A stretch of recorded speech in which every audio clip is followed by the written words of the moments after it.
Sometimes you gotta be a beauty and a beast. Yeah, talking about the boss lady of Bollywood, Kangana Ranaut. Hey guys, this is Daksha Sharma from Flickovies.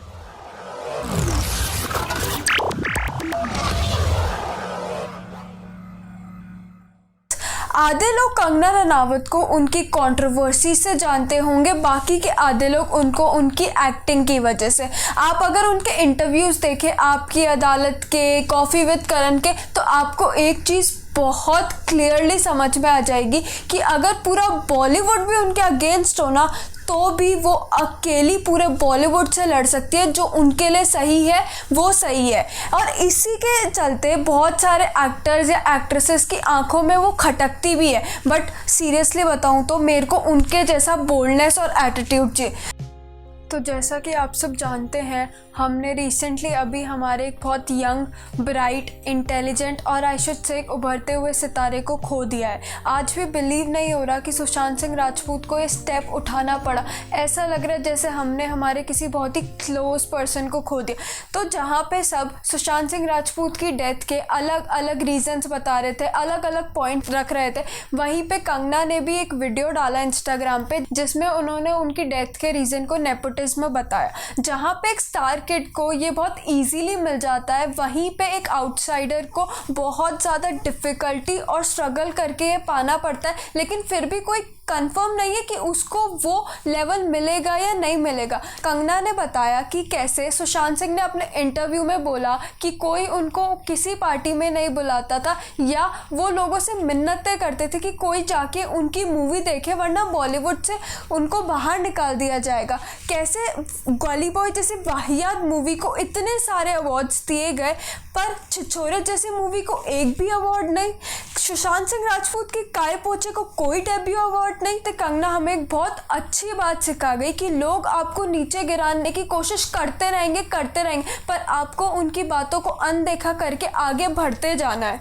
तो उसी के बाद उन्होंने एक नया video डाला, जिसमें उन्होंने अलग अलग चैनल्स के जो फेक एलिगेशंस थे वो बताए। जैसे कि उनमें से एक दो हैं कि एक ने बोला कि सुशांत सिंह राजपूत ने अपने को एक्टर का ही रेप कर दिया, और दूसरे में उन्होंने बोला कि कैसे वो एक पार्टी में गए थे और उन्होंने डायरेक्टर के सर पे कांच की बोतल उठा के मार दी।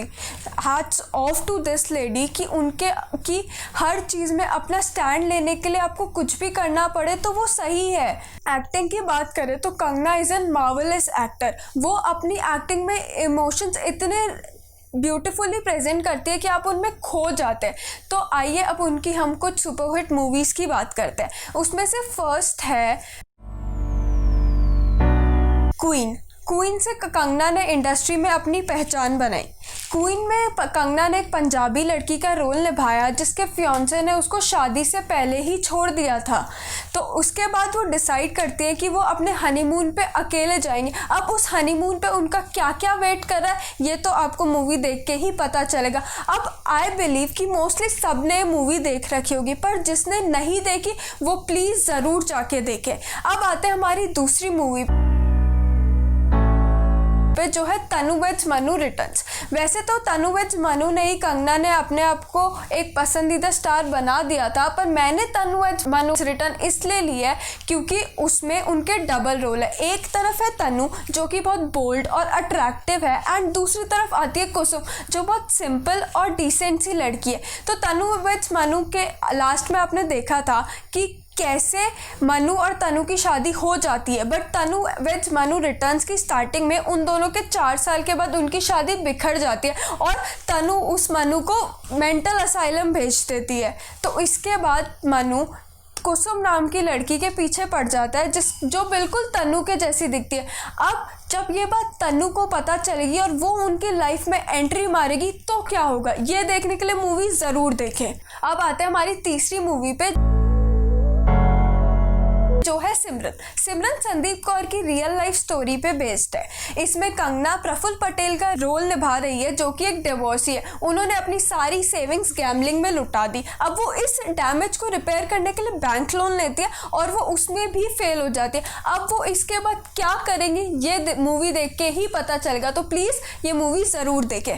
आते हैं हमारी नेक्स्ट मूवी पे,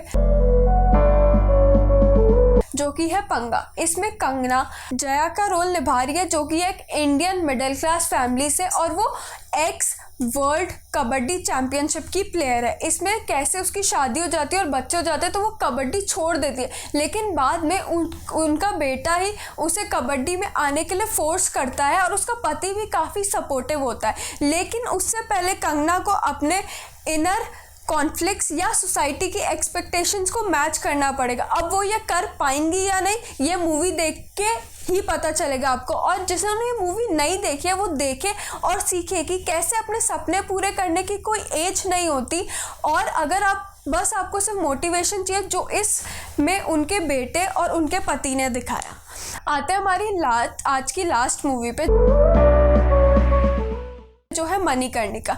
मणिकर्णिका कंगना के प्रोडक्शन हाउस में ही बनी हुई है। मणिकर्णिका जो ब्रिटिश ईस्ट इंडिया कंपनी के अगेंस्ट जाती है, जब वो उनके किंगडम को हड़पने की कोशिश करते हैं, तो उसी के यही हरकत या बोल लो यही एक्शंस उसको ब्रिटिश ईस्ट इंडिया कंपनी के अगेंस्ट ला के खड़ा कर देते हैं और वो उनमें एक रेवोल्यूशन स्टार्ट हो जाता है। तो गाइस ये मूवी ज़रूर देखें। कंगना की लड़ाई नेपोटिज्म के अगेंस्ट बिल्कुल सही है कि क्यों सुशांत सिंह राजपूत को एक सुसाइड जैसा स्टेप लेना पड़ा, जबकि वो इतने काबिल एक्टर थे, जबकि स्टार किड की ना कोई कंट्रोवर्सी ना कोई फेक रूमर।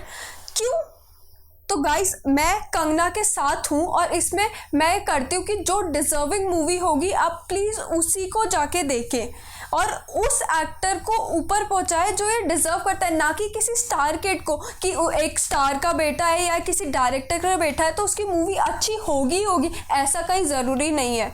तो प्लीज़ आज से प्लेज लीजिए कि आप इस नेपोटिज्म को बॉयकॉट करेंगे एंड डिजर्विंग मूवीज़ की तरफ जाएंगे। Thank you. तो गाइज मिलते हैं हमारे नेक्स्ट वीडियो में। एंड आपने मेरे इतना कहने के बाद भी आप लोगों ने सब्सक्राइब नहीं किया ना, प्लीज़ कर दो यार। Hey guys, please like, share and subscribe our channel Flicko Wheels. Thank you.